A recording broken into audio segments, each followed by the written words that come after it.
चलिएगा देखिएगा दोस्तों, हम बात करते हैं नेक्स्ट पॉइंट की, तो वो है एनेक्सेशन ऑफ अवध। तो अब हम बात करेंगे अवध के एनेक्सेशन की या अवध के अधिग्रहण की। ठीक है, तो लॉर्ड डलहौजी के शासनकाल की अगर हम बात करें तो लॉर्ड डलहौजी ने अपने शासनकाल में देखिए क्या क्या चीज़ें इनके टाइम पर हुई हैं। तो हमने सबसे पहले देखा second battle of Anglo Sikh war लड़ा जाता है, जिसमें ब्रिटिशर्स को विजय प्राप्त होती है और सिख साम्राज्य को ये अपने शासन साम्राज्य में शामिल कर लेते हैं।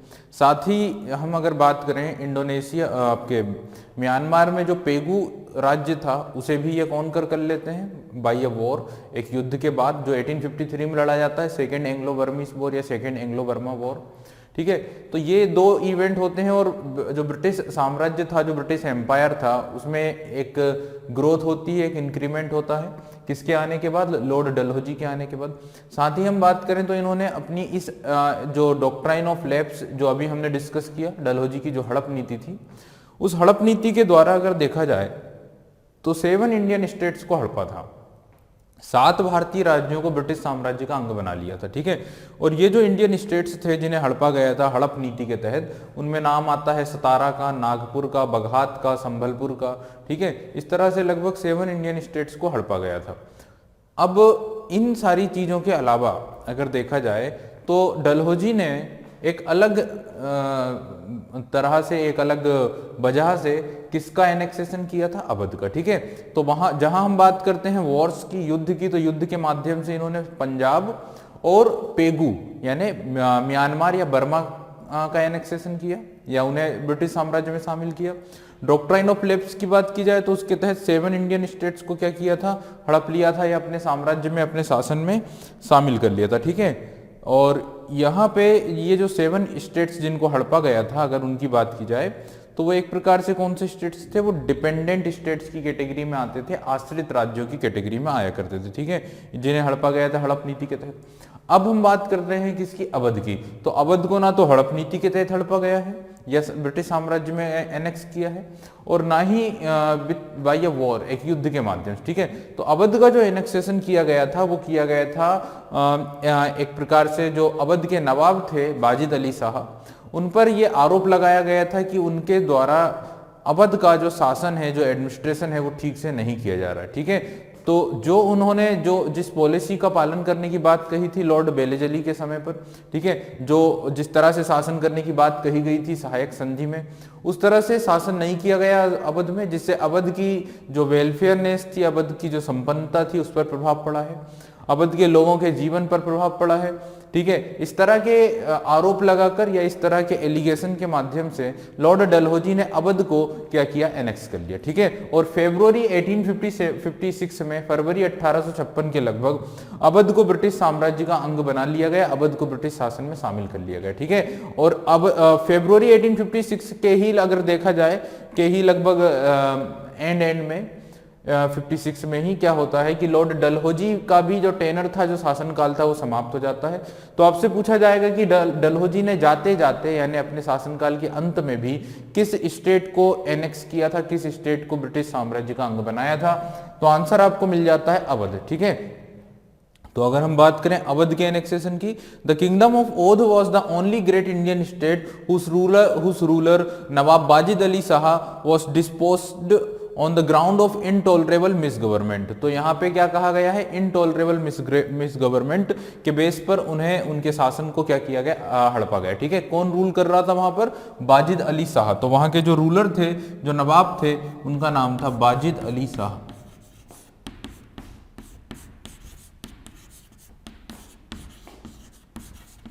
देखिए अवध की हम जहां तक बात करें, अवध एक काफी प्रोस्पेरियस या एक संपन्न राज्य था, और उस प्रोस्पेरिटी का जो बेसिक रीजन अगर यहाँ पे देखा जाए तो वो था एग्रीकल्चर लैंड।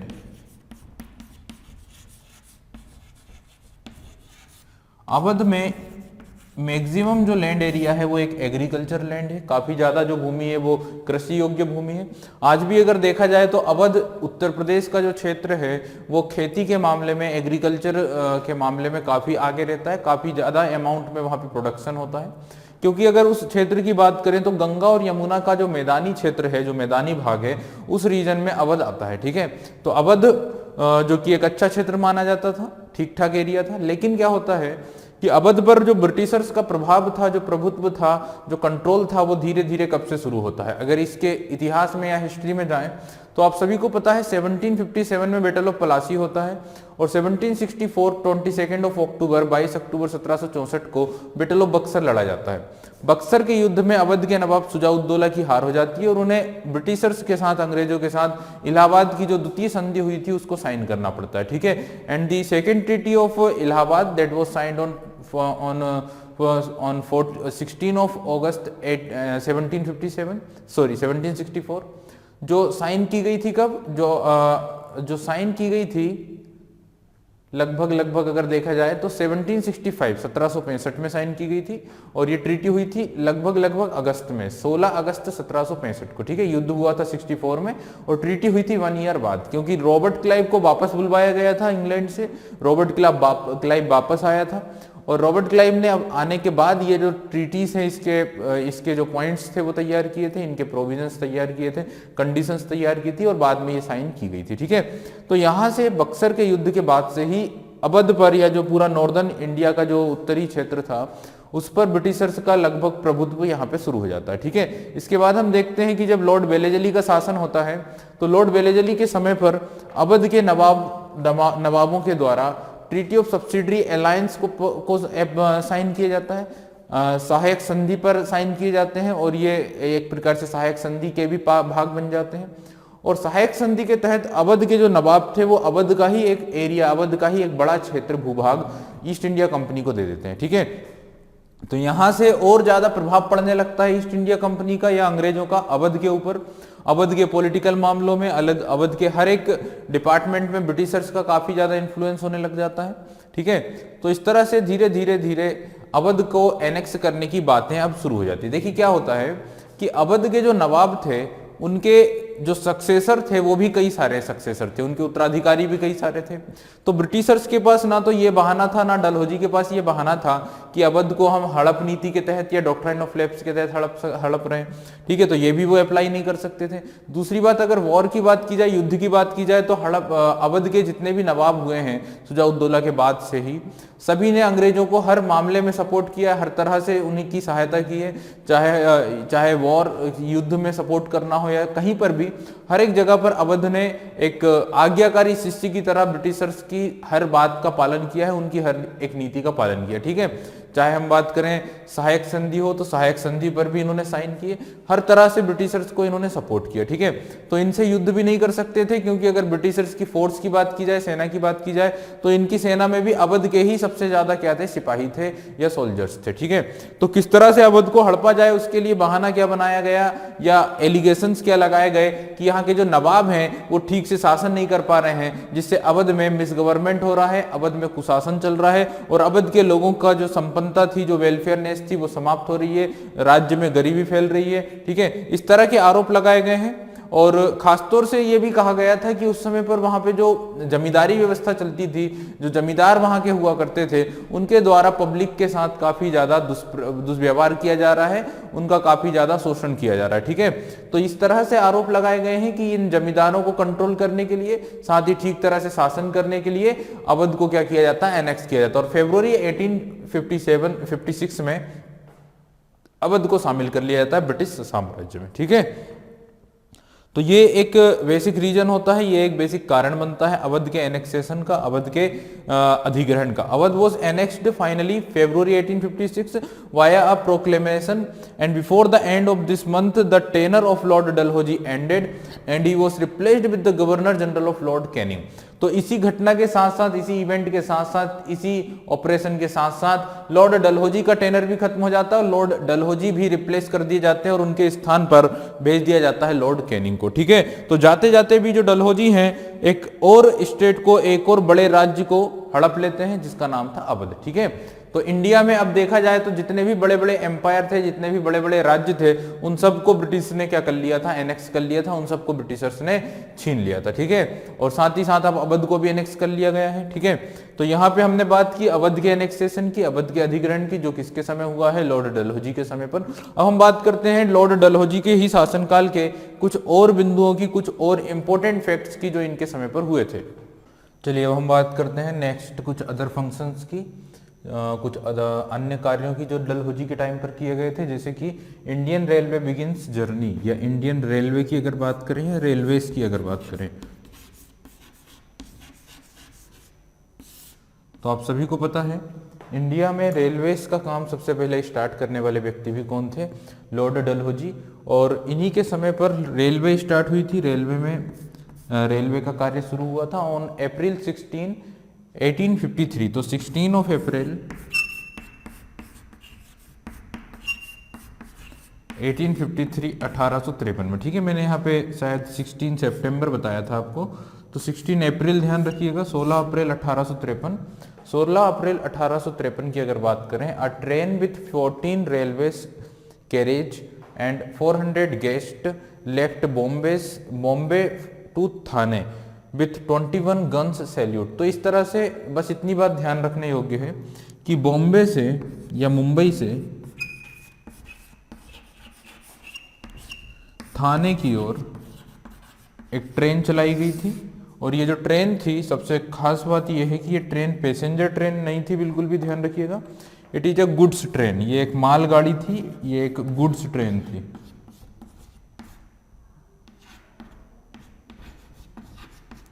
तो एक गुड्स ट्रेन शुरू की गई थी सबसे पहले, जो मुंबई से थाने या बॉम्बे से थाने की ओर गई थी 16 ऑफ अप्रैल 1853 1853 में, ठीक है।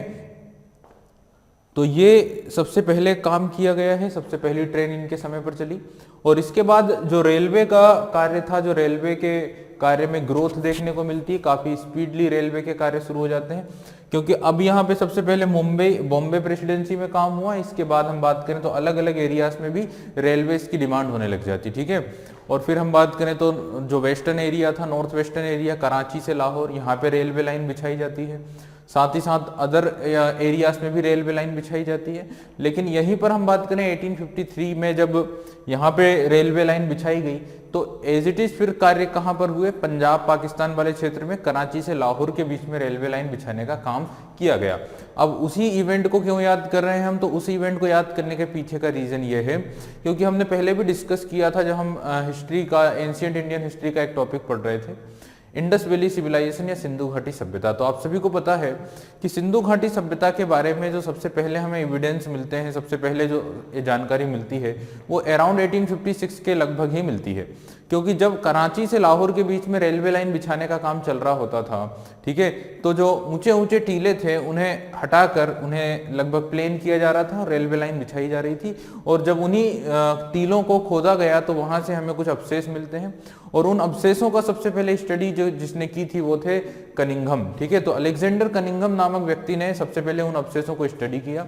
हालांकि जो अलेक्जेंडर कनिंघम थे वो किसी कंक्लूजन पर नहीं पहुंच पाए, किसी रिजल्ट पर नहीं पहुंच पाए, लेकिन 1856 में एक क्लू, एक जानकारी या एक तरह से हम बोलें कि कुछ ना कुछ अनुभव हुआ था ब्रिटिशर्स को सिंधु घाटी सभ्यता या इंडस वैली सिविलाइजेशन के बारे में। और फाइनली इस सिविलाइजेशन के बारे में कंप्लीट इंफॉर्मेशन हमें मिलती है 1921 में सर जॉन मॉर्सल के टाइम पर। और सर जॉन मॉर्सल जिन्हें जो कि चेयरमैन थे इंडियन आर्कियोलॉजिकल डिपार्टमेंट के, भारतीय पुरातात्विक सर्वेक्षण विभाग के, और ये जो आर्कियोलॉजिकल सर्वे ऑफ इंडिया था इसे स्टेब्लिश किया गया था 1905 में बाय लॉर्ड कर्जन।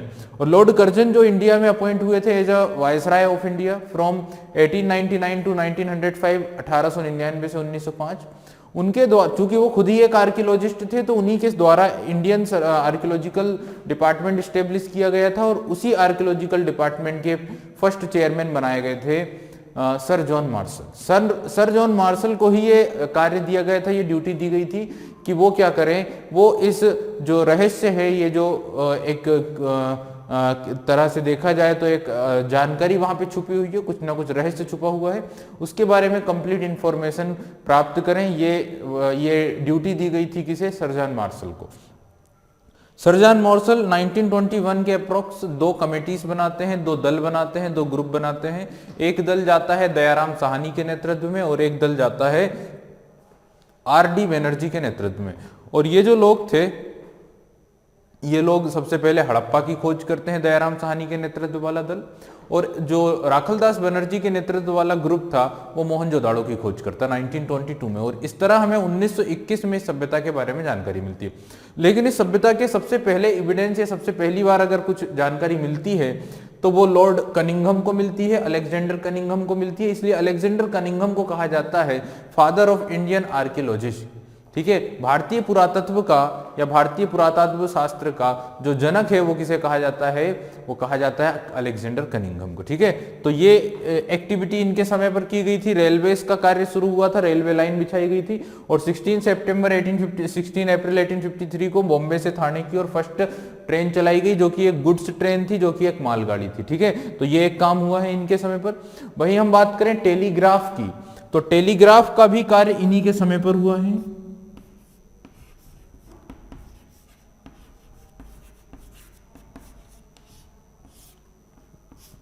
ठीक है, तो टेलीग्राफ जो सेवाएं थी, जो टेलीग्राफ सर्विस थी, वो भी डलहौजी के समय पर ही शुरू की गई है। और ये जो है टेलीग्राफ की अगर बात की जाए तो ये कार्य इंडिया में 1854 में किया गया था। ठीक है, टेलीग्राफ का काम इंडिया में कब से शुरू हुआ है? 1854 में, during the ruling time of Lord Dalhousie.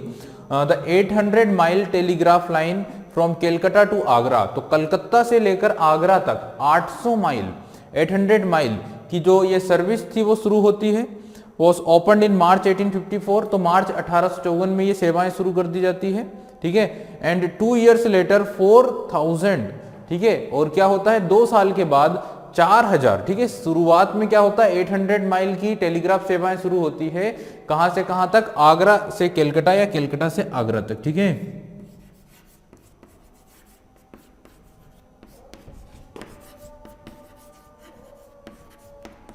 लेकिन आफ्टर 2 year 4000 माइल की टेलीग्राफ सर्विसेज शुरू हो जाती है। कहां से बात कर रहे हैं हम? बॉम्बे से लेकर मद्रास तक। ठीक है, तो बॉम्बे से मद्रास के बीच में 4000 माइल लंबी टेलीग्राफ सेवाएं शुरू कर दी जाती है। The telegraph played an important role during those times and is credited to have saved India in mutiny of 1857। तो देखिए टेलीग्राफ सर्विस का काफी ज्यादा महत्व था उस समय के की बात करें, उस दौर की अगर बात करें तो उस दौर में जो माध्यम था, जो मीडियम था अपनी सूचनाओं को एक जगह से दूसरी जगह तक पहुंचाने का, तो संचार का जो सबसे बेसिक या सबसे महत्वपूर्ण माध्यम था वो एक तरह से देखा जाए तो वो क्या था? वो बन चुका था आपका टेलीग्राफ। ठीक है, उस दौर में, उस समय में। और म्यूटनी ऑफ 1857 के विद्रोह को दबाने में, उसे नियंत्रित करने में, उसे कंट्रोल करने में भी इस टेलीग्राफ सर्विस का महत्व रहता है, काफी ज्यादा महत्व रहता है, जिसके कारण ब्रिटिशर्स इस विद्रोह को दबा पाते हैं। ठीक है ना। वहीं हम बात करें विद्रोहियों की, तो उनके पास ये सेवाएं नहीं थी, उनके पास ये सोर्सेस नहीं थे, जिस कारण से वो कम्युनिकेशन नहीं कर पाते हैं, उनमें संचार नहीं हो पाता है। ठीक है, telegraph communication between India and England was opened in 1865 by the Persian gulf line. तो इंडिया और ब्रिटेन के बीच में जो टेलीग्राफ सर्विसेज थी वो भी शुरू हो जाती है। ठीक है, अभी तक बात करें तो इंडिया में ही ये टेलीग्राफ हो रहा था, लेकिन अब क्या हुआ, ब्रिटिशर्स ने इंडिया और ब्रिटेन के बीच में टेलीग्राफ सर्विसेज शुरू की। कहां से होते हुए? तो पर्शियन गल्फ से होते हुए। ठीक है, फारस की खाड़ी से होते हुए जो टेलीग्राफ सर्विसेज थी वो इंडिया और ब्रिटेन के बीच में भी क्या की गई थी? शुरू की गई थी। ठीक है, तो ये जो थे लॉर्ड डलहौजी के समय पर किए गए कुछ इंपॉर्टेंट फंक्शंस थे। यही हम बात करें तो ध्यान रखिएगा, लॉर्ड डलहौजी ने ही इंडिया में पब्लिक वर्क डिपार्टमेंट की भी स्थापना की थी, जिसे हम बोलते हैं पीडब्ल्यूडी डिपार्टमेंट।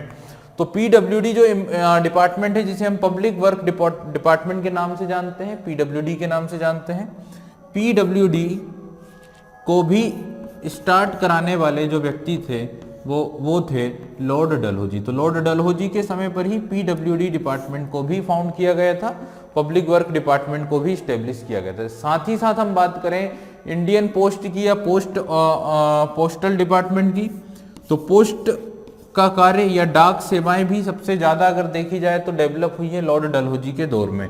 ये कुछ ऐसे फंक्शंस थे जिनसे पब्लिक को काफी फायदा मिलता है, पब्लिक के जीवन में काफी ज्यादा महत्व है इन चीजों का। जैसे रेलवेज की बात की जाए, टेलीग्राफ की बात की जाए, पीडब्ल्यूडी डिपार्टमेंट की बात की जाए, चाहे पोस्ट ऑफिस या पोस्ट की बात की जाए, डाक सेवाओं की बात की जाए, तो ये सब कुछ जो है लॉर्ड डलहौजी के शासनकाल में ही हुआ था, ठीक है। During the time of Lord Dalhousie a separate lieutenant governor was appointed for the presidency of Bengal.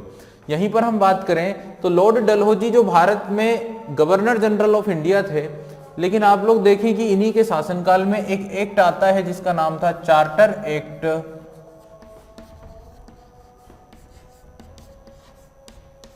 1853 1853। और इस चार्टर एक्ट 1853 के माध्यम से क्या होता है, इसी का एक provision, one of the provision of charter act 1853 is that जो गवर्नर जनरल ऑफ इंडिया थे उनके कार्य में कुछ कमी होती है, उनके वर्कलोड को कम किया जाता है और उन्हें फ्री कर दिया जाता है बंगाल के प्रशासन से, ठीक है। The governor general of India was now free from the administrative work of Bengal। तो बंगाल की बात करें तो जो गवर्नर जनरल ऑफ इंडिया थे वो साथ साथ गवर्नर ऑफ बंगाल भी हुआ करते थे, ठीक है। तो अब गवर्नर ऑफ बंगाल की ड्यूटी से इन्हें फ्री कर दिया गया है और बंगाल का प्रशासन देखने के लिए एक सेपरेट लेफ्टिनेंट गवर्नर को अपॉइंट किया गया है, ठीक है। तो इन्हीं के शासनकाल में एक लेफ्टिनेंट गवर्नर को नियुक्त किया जाता है, एक लेफ्टिनेंट गवर्नर अपॉइंट किए जाते हैं बंगाल के, ठीक है। और ये फ्री हो जाते हैं बंगाल के प्रशासनिक कार्यों से, क्योंकि इनके पास वर्कलोड काफी ज्यादा है, इन्हें इंडिया का पूरा प्रशासन संभालना है, इंडिया की पूरी एक्टिविटीज को कंट्रोल करना है, उसे सर्कुलेट करना है। दैट्स व्हाई चार्टर एक्ट 1853 के द्वारा बंगाल में एक सेपरेट लेफ्टिनेंट गवर्नर की नियुक्ति की जाती, ठीक है। तो मैं यही बता रहा हूं आप लोगों को। During the time of Lord Dalhousie, a separate lieutenant governor was appointed for the presidency of Bengal so that it could immediately relieve the Governor General of India from the pressure of local administration. In April 1854, Frederick J. Halliday was appointed the first Lieutenant Governor General of Bengal under the provision of the Charter Act of 1853। तो first governor जो बंगाल के appoint होते हैं, या हम बोले कि first governor general of Bengal, या हम बोल सकते हैं lieutenant governor of Bengal, Bengal के जो पहले लेफ्टिनेंट गवर्नर अपॉइंट होते हैं उनका नाम था फ्रेडरिक जे हेलिडे। तो फ्रेडरिक जे हेलिडे फर्स्ट लेफ्टिनेंट गवर्नर के रूप में नियुक्त किए जाते हैं बंगाल में, ठीक है। चलिए तो आगे चलते हैं, आगे डिस्कशन करते हैं। अब हमें एक टॉपिक और डिस्कस करना है जो कि होगा चार्टर एक्ट ऑफ 1853, जो आता है किसके समय पर, लॉर्ड डलहौजी के शासनकाल के समय पर। इस चार्टर एक्ट 1853 के क्या खास प्रोविजंस थे, क्या इंपॉर्टेंट फैक्ट्स थे, इनको जानते हैं, इनको समझने की कोशिश करते हैं। After all the charter act is also passed during the ruling time of Lord Dalhousie.